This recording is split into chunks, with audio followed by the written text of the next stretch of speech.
Welcome to Soul Tapping. My name is Sabine König. I am a naturopath for psychotherapy. And today there is a new video on the topic, Overcoming Depression with Love. And today it's about the topic, is there a depressive personality?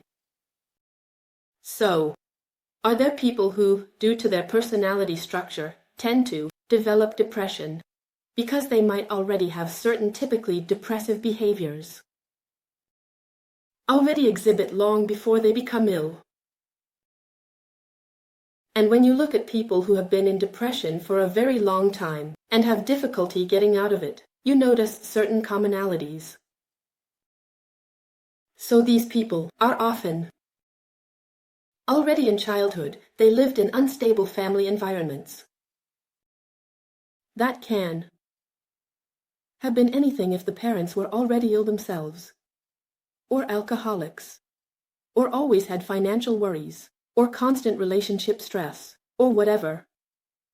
So if a child has constantly felt insecure and threatened during their childhood, if basic needs were not sufficiently met over a longer period, then this child has developed too little basic trust and essentially starts without a foundation into life, into adulthood.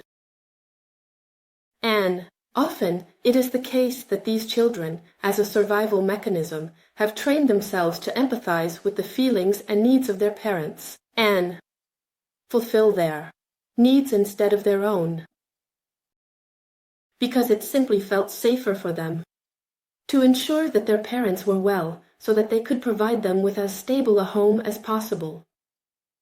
The problem with this is that these people have not practiced enough to even get a sense of themselves, their own needs, their own boundaries, especially if their boundaries have been constantly crossed by adults.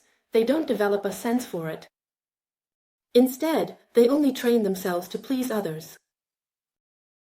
In childhood, this may have ensured their survival.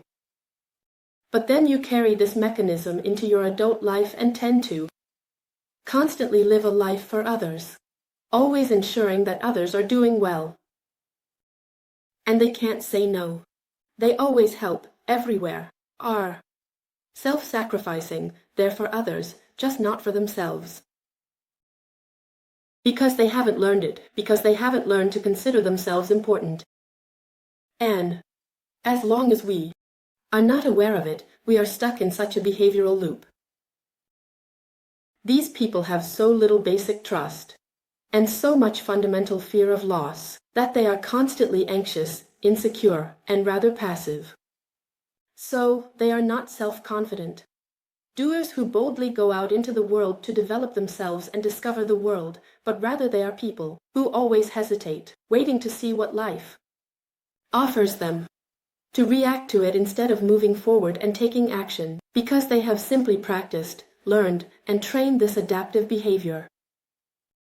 They usually have very little self-esteem, are incredibly perfectionistic, because they are afraid of rejection if they make mistakes.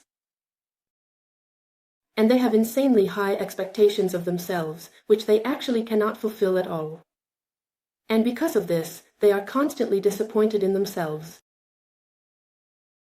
They have suppressed a lot of feelings because if you imagine living a life for others, you never get to meet your own needs. So only others are allowed to be happy. And this leads, of course, to an incredible amount of frustration. It is an unsatisfying life. It also leads to envy and blame. But one would never admit to having such feelings because that would again trigger the fear of loss if one were to express their feelings towards others. That's why everything is nicely suppressed. Depression. And one completely denies and hides their own truth. One has no sense for their own feelings and needs.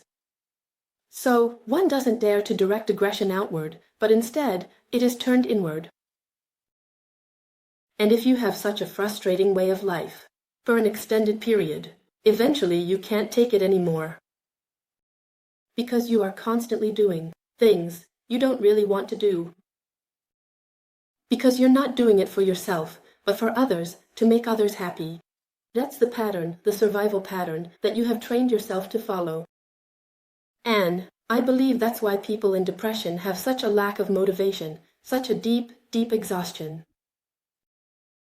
Because they rarely, if ever, do anything that serves their own development. You're constantly in survival mode, just trying to make sure people still love you. Or conversely, trying to prevent anyone from possibly not loving you anymore. That's the basic life pattern. It's incredibly exhausting. And you have no capacity at all to pursue your own long-term life dreams. Because you're constantly occupied with taking care of others. And from such behavior, depression can eventually develop. So, the question now is, how do you get out of it? First of all, I want to tell you, if you find yourself in this situation, don't worry, you can overcome it. Everyone can overcome it. I am the best example of that. I grew up like that myself. I had a, well, not entirely stable family environment. A few things went wrong, you could say. And it is. Still, I have overcome my depression. And anyone can achieve that. That's point number one. Don't think now, unfortunately, I'm affected, there's nothing to be done, that's just my basic character. No, you don't have to completely change your basic character. You don't have to become someone else. Just look at what typical behaviors you have, where you don't consider yourself important enough, where you only focus on others. And you can change that. From today on, you are the most important person in your life. Not others anymore, but you. That doesn't mean you neglect others. Don't worry, you won't turn into a selfish jerk now. But rather, you are allowed to consider yourself important, even if you might not feel important. Or something like that. That's who you are.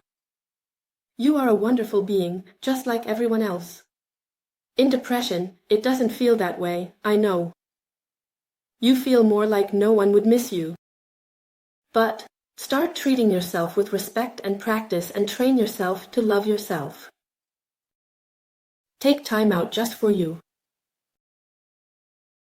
Learn to say no. You can learn that. You can say it kindly. Kindly but firmly. Hey, sorry, I can't today. I'm exhausted or I have other plans.